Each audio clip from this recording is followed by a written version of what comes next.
Council of ગુજરાતની ચૂંટણીનો ધમધમાટ શરૂ થયો છે. સુરતના ડોક્ટર નસીમજી કાદરીએ ઉમેદવારી નોંધાવતા આગામી 9 માર્ચ 2026ના રોજ યોજાનાર બાર કાઉન્સિલ ઓફ ગુજરાતની ચૂંટણીનો માહોલ ગરમાયો છે. આ ચૂંટણીમાં ઉમેદવાર ક્રમાંક 74 પરથી ચૂંટણી લડી રહેલા જાણીતા એડવોકેટ અને શિક્ષણ શાસ્ત્રી ડોક્ટર નસીમજી કાદરીએ વકીલ આલમના પ્રશ્નો અને તેમના કલ્યાણ માટે પોતાનું મજબૂત વિઝન રજૂ કર્યું છે. ગુજરાત બાર કાઉન્સિલની આગામી 9 માર્ચ 2026ના રોજ યોજાનારી ચૂંટણી માટે ઉમેદવારી નોંધાવવાની પ્રક્રિયા શરૂ થઈ ગઈ છે અને રાજ્યભરના વકીલોમાં ચૂંટણીલક્ષી ઉત્સાહ જોવા મળી રહ્યો છે. આ ચૂંટણીમાં સુરતના જાણીતા એડવોકેટ અને શિક્ષણ શાસ્ત્રી ડોક્ટર નસીમજી કાદરીએ પોતાની ઉમેદવારી નોંધાવી છે. તેઓ ઉમેદવાર ક્રમાંક 74 પરથી ચૂંટણી મેદાનમાં છે. ડોક્ટર કાદરીએ વકીલ આલમના મુદ્દાઓ અને તેમના કલ્યાણ માટેનું પોતાનું મજબૂત વિઝન રજૂ કર્યું છે. એના કારણે તેમને વકીલોના એક મોટા વર્ગ તરફથી ટેકો મળી રહ્યો છે. બાર કાઉન્સિલ ઓફ ગુજરાતની આ ચૂંટણી રાજ્યના કાયદાકીય ક્ષેત્ર માટે અત્યંત મહત્વપૂર્ણ ગણાય છે, કારણ કે તે વકીલોના વ્યવસાયિક હિતો, નિયમન અને શિસ્ત માટે કામ કરે છે.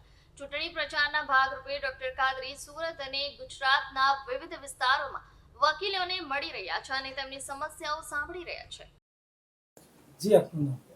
મારું નામ નસીમુદ્દીન ગ્યાસુદ્દીન કાદરી, એડવોકેટ ડૉક્ટર નસીમ કાદરી છે.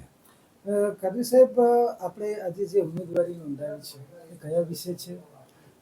આ ઉમેદવારી મેં બાર કાઉન્સિલ ઓફ ગુજરાતની તારીખ 6/3/2026ના રોજ થનાર ચૂંટણીમાં મેં મારી ઉમેદવારી નોંધાવી છે. આ ચૂંટણીમાં ઉમેદવારી નોંધાવી તમે, એના પછી તમે વકીલ મારફતે શું પ્રોગ્રેસ કરવા માંગો છો? આ ઉમેદવારી નોંધાવવા પાછળ મારું મૂળ કારણ એ છે કે જે વકીલોને, ખાસ કરીને જુનિયર વકીલોને જે તકલીફ પડે છે અને વકીલોની જે આજે કફોડી સ્થિતિ થઈ છે તેના માટે વકીલોમાં એક જાગૃતતા લાવવા માટે આ ખાસ મેં મારી ઉમેદવારી નોંધાવી છે. આ વખતે વકીલાત પછી તમે કયા કયા સંસ્થા સાથે જોડાયો છો અને આજ લગીમાં તમારી પ્રેક્ટિસ કેટલી છે અને અગાડી તમે શું શું પ્રોગ્રેસ કરવા માંગો છો? હું છેલ્લા 36 વર્ષથી વકીલાતના વ્યવસાય તરીકે જોડાયેલો છું. મારી મોટાભાગની વકીલાત જમીન સંપાદનના જે કેસો હોય છે, જે ખેડૂતો જમીનો ગુમાવે છે તેના કેસો હું લડતો આવ્યો છું અને છેલ્લા 36 વર્ષથી સતત એક ધારો આજે 69 વર્ષની ઉંમરે પણ હું દક્ષિણ ગુજરાતની તમામ કોર્ટોમાં નિયમિત રીતે મારી હાજરી આપું છું. વકીલાત સાથે સાથે કયા કયા સંસ્થા સાથે જોડાયા છો?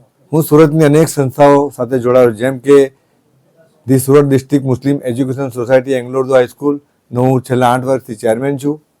જે સ્કૂલમાં હું ભણેલો અને જ્યાં મારી માતા પણ શિક્ષિકા અને આચાર્ય તરીકે કામ કરતા હતા, એ સ્કૂલનો આજે હું ચેરમેન છું અને એ સ્કૂલમાં લગભગ આશરે 7,000 જેટલા મુસ્લિમ વિદ્યાર્થીઓ ભણે છે.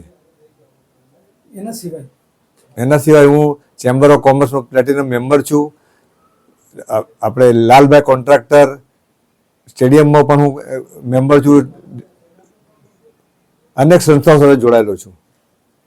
હવે આખરી સવાલ, લોકોને શું સંદેશ આપશો?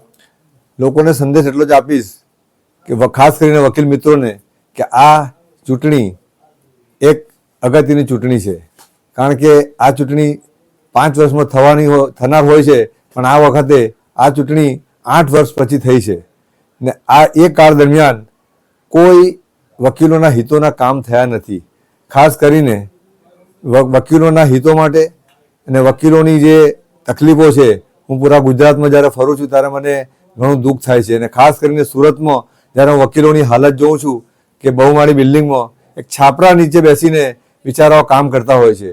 એ વકીલોનું સ્ટેટસ નીચે જઈને પણ એ લોકો કામ કરતે મેં તો પ્રથમવાર જોયું ત્યારે મારા આત્મામાં ખૂબ દુઃખ થયું ને મેં એમને વચન આપ્યું છે કે હું જીતું કે હારું, પણ આ જે ઝૂંપડામાં બેસીને જે વકીલો વકીલાત કરે છે તેના માટે હું કંઈ પણ કરીશ.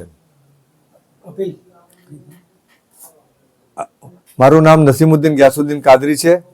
મેં બાર કાઉન્સિલ ઓફ ગુજરાતની ચૂંટણીમાં મારી ઉમેદવારી નોંધાવી છે. મારો બેલેટ નંબર 74 છે અને આપ સૌ વકીલ મિત્રોને હું નમ્ર અપીલ કરું છું કે આપનો પ્રથમ પસંદગીનો એકલાનો મત આપી મને વિજય બનાવશો.